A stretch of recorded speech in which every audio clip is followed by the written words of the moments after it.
तर चला, आज आपण पाहणार आहोत शेंगदाण्याचे लाडू. अगदी ओठावर ठेवताच विरघळणारे, खूप छान असे होतात अशा पद्धतीने जर केले तर. चला, आपण आता मी काय काय ट्रिक तुम्हाला 10 सांगणार आहे, ते नक्की फॉलो करा आणि व्हिडिओ स्किप न करता पूर्ण पहा. तर आपल्याला सर्वात अगोदर काय करायचं आहे ना, शेंगदाणे अगदी मंद आचेवर असे भाजून घ्यायचे छान असे. जेवढे तुम्ही मंद आचेवर भाजाल तेवढे तुमचे शेंगदाणे आतपर्यंत भाजतील आणि लाडू खूप असे चवदार लागतात. त्यामुळे शेंगदाणे भाजताना काळजी घ्यायची. फास्ट गॅस न करता एकदम मंद आचेवर असे छान असे 10 ते 15 मिनटं शेंगदाणे भाजून घ्यायचे. आता मी शेंगदाणे ऑलरेडी अगोदर भाजत ठेवले होते. अशा तऱ्हेने आपल्याला हे तर 1-2 मिनटं थंड करून घ्यायचे. नंतरून पुढे सांगतेच. तर मी ते गूळ साधारणतः 2 चम्मच तूप घातलं आहे आणि तुपामध्ये गूळ घातला आहे. आपल्याला याचा पाक नाही करायचा आहे, फक्त आपल्याला गूळ हा वितळून घ्यायचा आहे. जास्त वेळ अजिबात गॅसवर ठेवायचा नाही. अशा पद्धतीने जर केले ना तर खूप छान असे चवदार असे आपले शेंगदाणा लाडू होतात आणि खायलाही टेस्ट खूप छान लागते.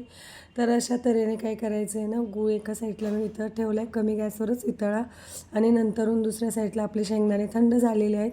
अशा तऱ्हेने आपण थोडेसे कोमट असतानाच असे तांब्याने रगडून पूर्ण आपल्याला सालं काढून घ्यायचे. म्हणजे आपले शेंगदाण्याचे लाडू अप्रतिम आणि टिकायलाही खूप छान असे जास्त दिवस टिकतात. तर अशा पद्धतीने फक्त मी अगदी 3 ते 4 मिनटं फक्त आपला गूळ हा पाक करायचा नाही आहे, फक्त वितळून घ्यायचा आहे.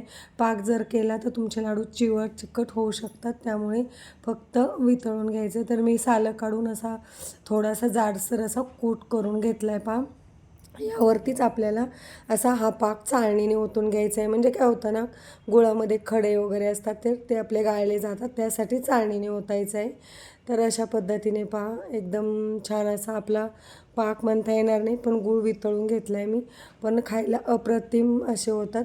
तर मी प्रमाण सांगते. साधारणतः 1 वाटी जर तुमचं शेंगदाणे असतील तर तुम्ही अर्धी वाटी इथे गूळ घेऊ शकता. तर अशा पद्धतीने आता परत एकदा आपल्याला मिक्सरला छान असं हे फिरवून घ्यायचे आणि असं केल्यानंतर काय होतं ना, लाडू एकदम सॉफ्ट आणि छान होतात. आणि यामध्येच आपल्याला वेलची पावडर, जायफळ पावडर टाकून घ्यायची आहे. खायला अप्रतिम असे लागतात. अशा पद्धतीने जर लाडू केले तर तुम्ही डायरेक्ट गूळ आणि शेंगदाणे वाटूनही करू शकता, पण गूळ थोडा वितळला ना की लाडू खायला वेगळीच टेस्ट लागते. तर जरूर माझी ही रेसिपी करून पहा. आवडल्यास लाईक शेअर करा आणि अजूनपर्यंत चॅनलला सबस्क्राईब केलं नसेल तर सबस्क्राईब करा. तर तुम्ही पाहू शकता अगदी इझिली तुटतो आहे. खूप छान असा लाडू झाला आहे. चला, बाय.